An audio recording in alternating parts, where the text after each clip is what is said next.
Hello, dear students. Welcome back again to Chinmoy's YouTube channel. So, in the previous episode of cell, we have started with the basics of cell. That is, we have already studied about the types of microscope. We have studied how cells are divided according to their number, their shapes, and all. We have already studied about the prokaryotic and the eukaryotic cell. So, if you have not gone through my videos, please go through my channel, my videos, so that you can follow the next update or the next lesson. So today we are going to start the next part of cell, that is we are going to study about the structure of a typical cell. So let us see what we are going to study today. Now if you have not yet subscribed to my channel, please do subscribe to my channel and don't forget to like and share my videos so that your friends can also get in touch with what I am sharing to you. And if you are liking my videos, please write a comment in the comment box. Now let us move on to today's topic of the structure of a typical cell. Now what are the learning objectives? Now the learning objectives of today's lesson will be, we are going to discuss about the structure of a typical cell. We are going to discuss about the cell wall and its functions. We will be studying about the cell membrane or the plasma membrane and its functions, and the cytoplasm. Now then what we are next we are going to study about, we are going to study about the cell organelles and the things that is which are present in the cytoplasm, that is endoplasmic reticulum, the ribosomes, mitochondria, Golgi apparatus. Till Golgi apparatus we will be studying today, because this all four we will be studying in the next video. Today if we study all, it will be a bit difficult for us to understand. So cell wall function, cell membrane, cytoplasm, and cell organelles which are found in cytoplasm. So today we are going to study four cell organelles. Further we are going to do in the cell part 3. So let us start with today's part. Now first in this slide you can see, we can see two types of cell. Now the left one if you follow is the diagram or a structure of a typical animal cell, and this one is an animal cell and this one is a plant cell. Now what is the major difference between the animal cell and the plant cell? First we can notice here that in the plant cell we are having this cell wall, but in the animal cell we don't have cell wall. The first membrane itself is the cell membrane or the plasma membrane. So plants have the cell wall surrounding the cell membrane. Now what is the cell wall? Now cell wall, we need to know what is the cell wall. It is providing a definite shape, obviously. Other than that, what it is doing, it is protecting the cell membrane. So as there is an outer covering outside the cell membrane, it is giving the cell membrane an extra support, and it is allowing the any attack of pathogens, any mechanical injury, it is preventing the plant, and it provides the rigidity and the strength to the plant cell. Whereas the cell membrane, what we can say, that the cell membrane is actually, it is binding all the things in the cytoplasm, and it is the semi-fluid contents of the cell are being bound by this cell membrane. It is protecting, as the cell wall is also protecting the cell from injury and all, the cell membrane is also protecting the cell from injury. Now this is by diagrammatic representation. If I want to discuss that what is the difference between a plant cell and an animal cell, you can make out that with the cell wall and the without the cell wall. So please do learn these diagrams properly. Other than that, you can see most of the cell organelles are same. Okay, so you just with this labeling learn all this two diagram, label diagram of a plant cell and an animal cell is a must for you. You should study with this label diagram. So this all I'll be discussing you in the next all coming videos. So this is a typical plant cell and the typical animal cell. And the major difference I told you is the cell wall and the presence of a cell wall in the plant cell itself, and the cell membrane in the animal cell, which is not having any cell wall. Now let us move on to the next one. Now, what is a cell wall? I have already told in the previous slide that it is present in the plant cells only. Now, what does it do? It provides a definite shape to the cell. It protects the cell membrane from internal injuries. So it is protecting the cell membrane from internal injuries of pathogen and mechanical injury. It is giving a definite shape to the cell. It is freely permeable. Okay, it is freely permeable and it is giving a rigidity and mechanical strength to the cell. Is it clear? So this is the cell diagram of a cell which I have shown you in the previous slide also. There were label, it was a label diagram, and in this it is not a label diagram. It is only highlighting the cell wall part. Okay, is it clear? It is providing rigidity and it is a thick part, and the internal cell organelles, it has been discussed in the previous slide where it is already labeled. So this is what are the main functions. These are all the functions of cell wall. So these are the major functions of cell wall. Okay, so please go through it so that it will be easier for you to differentiate between a cell wall and a cell membrane, a plant cell and an animal cell. So let us move on to the next slide. Now here comes the cell membrane. So what is the cell membrane? Cell membrane is the outermost covering of an animal cell and is very flexible. It is actually helping it to take the food from the external environment, but it is having a special property of selective permeability. That is, it is not allowing everything, whereas plant cell, it is permeable to all. That is, it allows the substances to move in and move out without any hindrance. But in animal cell, the cell membrane is having a selective permeability. What is that? It allows only few selective substances to pass in and out of the cell. It bounds the semi-fluid contents of the cell. It is protecting the cell from the cell injury, and it is the second outer covering of the plant cell which separates the contents of the cell to the plant cell. Okay, is it clear? Now, this is a structure of a cell membrane I have shown you here. Now this structure we can see here, it is the lipid bilayer. This one is the lipid bilayer of the plasma membrane or the cell membrane. Here proteins are there to which certain things they bind and they help in the selective permeability of those things. Now here carbohydrate chains are also here, and these are all transport proteins to which something comes and attaches and they help to pass it through the cell membrane to inside of the cell. Okay, here it is the phospholipid region. These are proteins. This is the transport protein. This is the lipid bilayer, and these are carbohydrate chains. And inside the cell, there is cytoplasm.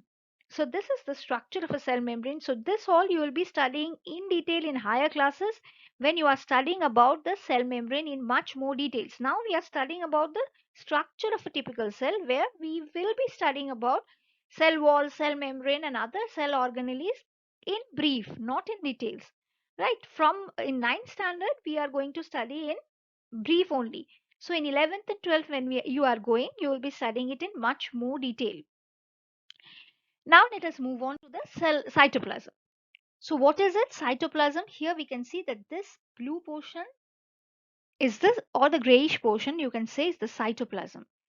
Now what is it? It is actually a translucent homogeneous semi-liquid. The chemical reactions takes place in the cytoplasm.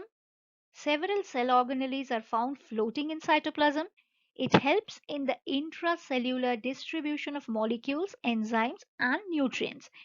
Now, exchange of materials between the different cell organelles and breakdown of glucose takes place in the cytoplasm. Now, biosynthesis of certain nucleotides, proteins, and fatty acids also take place in the cytoplasm of the cell. So it is a place of utmost importance where there are many cell organelles, and it helps in the biosynthesis of nucleotides, proteins, fatty acids. It helps in the breakdown of glucose. It helps in the exchange of materials. So many things they are taking place in this cytoplasmic region. So you should learn all this in detail. That is, what are the functions of cytoplasm. Now we will move on to the main cytoplasmic organelles or the cell organelles found in cytoplasm. So today we are going to learn about the first four organelles in cytoplasm. Now the first one. Now, the first one we are going to study about is the endoplasmic reticulum. So, what is the endoplasmic reticulum? It is an interconnected network.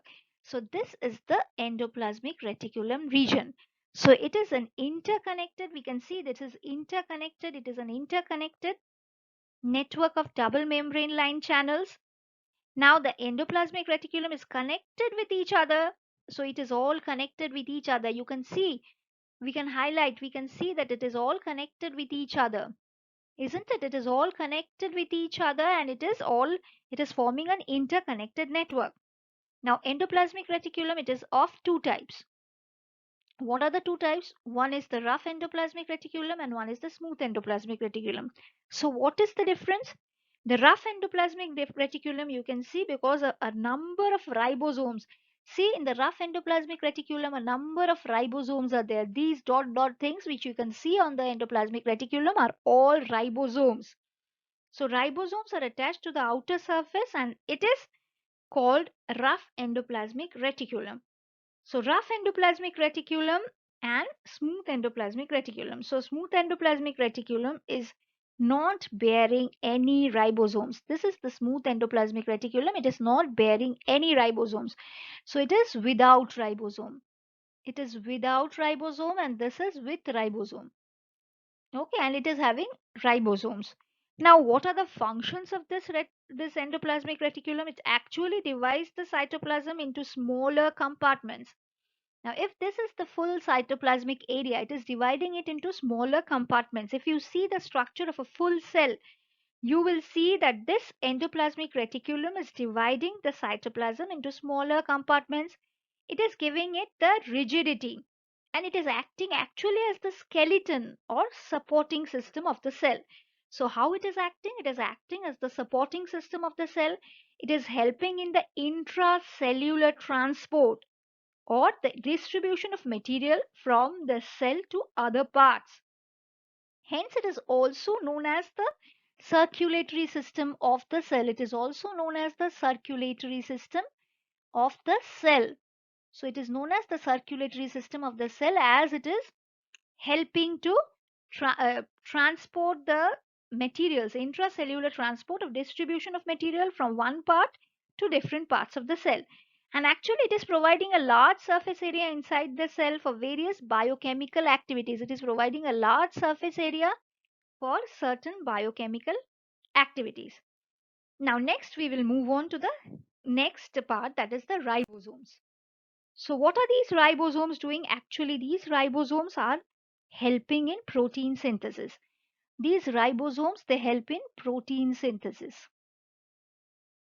These ribosomes are helping in protein synthesis.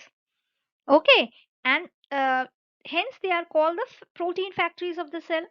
They are small granules. We have seen in the previous slide also that only I have given you a larger vision. That is, these ribosomes actually are small granules which are present in the endoplasmic reticulum. These are found freely on the cytoplasm as well as attached on the outer surface also. So they are actually moving freely also. So let us see, highlight a little bit on the structure of this ribosome. Ribosome is having mainly two parts. Okay, it is having two parts. One is the smaller unit of ribosome, and this is the bigger unit of ribosome. This is the large unit. Okay, this is this when you are studying about the protein synthesis in higher classes, then you will study this part in detail. So this in standard 9, if I move on to details of this ribosomes, it will be a bit difficult for you. So let us just look at the structure of this, and that is enough. So these are things, small granules which are present in the cytoplasm as well as on the endoplasmic reticulum. So, what is a ribosome having? It is having an amino acid, it is having a growing peptide chain. Okay, so this mRNA and tRNA binding sites are also there. So, this is helping in protein synthesis and it is also called the protein factory of the cell. So, it is also called the protein factory of the cell. It is also called the protein factory of the cell. Is it clear? It is also called the protein factory of the cell. So this all in higher class we will go in detail how it is acting or helping in protein synthesis. What is the larger unit of ribosome called? What is the smaller unit of ribosome called? So how they are helping in each and every part of the protein synthesis process. So that in higher classes. Till now, this part is fine. So protein factory of the cell helping in protein synthesis. Now next we are moving on to mitochondria. So what is it? Mitochondria is another very important part of the cell organelles, important cell organelles. Why? Mitochondria is actually a double layered thing. You can see that it is a double layered thing. Both the membrane are, it is having both the membrane. It helps in the cellular respiration, we can say. And the shape, you can see it is a sausage shaped actually. The shape is actually sausage shaped. Okay, it is a sausage shaped thing. And there are several granular, rod shaped, spherical, and thread like mitochondria also. It varies from cell to cell. Mainly, it is sausage shaped. And each mitochondria actually is covered by double membrane. And they have this finger like foldings which are called cristae. These finger line foldings which are present inside the mitochondria, they are called cristae. And the cavity inside this is having a matrix. So this matrix, it is a cavity, it is filled with matrix. It is what is this matrix containing? It is containing lipids and protein. So what is this matrix containing? It is containing lipids and proteins. Okay. And what is the main function of mitochondria? Actually, it is a miniature of biochemical factories where foodstuffs, whatever foodstuffs are there, are oxidized and energy is released. And this energy is stored in the form of ATP. This energy, what is released from the mitochondria, is preserved in the form of ATP or adenosine triphosphate. So, what is ATP? It is adenosine triphosphate. Okay, is it clear? So this is adenosine triphosphate or ATP, the energy which is stored in the form of ATP or adenosine triphosphate. Hence, mitochondria is also called the powerhouse of the cell. So ribosomes, where we are calling the protein factories of the cell. Remember the previous slide? Previous to that, we have called the endoplasmic reticulum as the circulatory system of the cell. Now this mitochondria is called the powerhouse of the cell. So this is called the powerhouse of the cell. So this four cell organelles, you just memorize them properly, learn them, and in the upcoming video we will be discussing about the next part. Now here I have already told you about the previous one, and the next one you are going to discuss about the Golgi apparatus, and this is the last slide of today. Now Golgi apparatus is having very small vesicles of different shapes, generally located in the near the nucleus. Now, Golgi complex, what is it having? It is having the sacs. We can see it is also a sac-like structure. It is having a secretory vesicle. It is having the new forming vesicle. We can see here. It is having an incoming transport vesicle. So, there are clusters of tubules and vesicles here. Large vesicles and vacuoles are here. Okay, and the Golgi apparatus, what does it help in doing? It is actually helping in the secretion of mucus, enzymes, and hormones. So, it helps in the secretion of mucus, enzymes, and hormones. So, it is helping in the secretion of mucus, enzymes, and hormones. And the material synthesized near the endoplasmic reticulum, what we have seen in the first slide of cell organelles, is transported to various target sites inside and outside the cell through this Golgi apparatus. So they are transporting many materials which are synthesized near the endoplasmic reticulum to different target sites. So it is also helping in the transportation, and it is helping in the storage of secretory things. So it is secreting mucus, enzymes, and hormones, as well as it is storing. So it is storing, it is helping in the storage purpose also. So it is acting as the storage purpose. Now, in the Golgi complex, we can see that we have seen there are many vesicles. So there only mucus, hormones, and enzymes are being stored. Now, flattened sacs or cisternae are also present here. These all we can see that these are flattened sac-like structures which are called cisternae and running somewhat parallel. These are all parallel to each other. Now, this is all cell organelles for today, what we are going to discuss. About the next four plastids and all, we will be discussing in the next slide. Please go through it. Don't forget to go through each and every video, each and every slide, so that whenever I am posting the next one, your previous slide will be clear, already clear for you. Now, this is all for today. Please don't forget to subscribe to my channel so that you keep on getting my updates.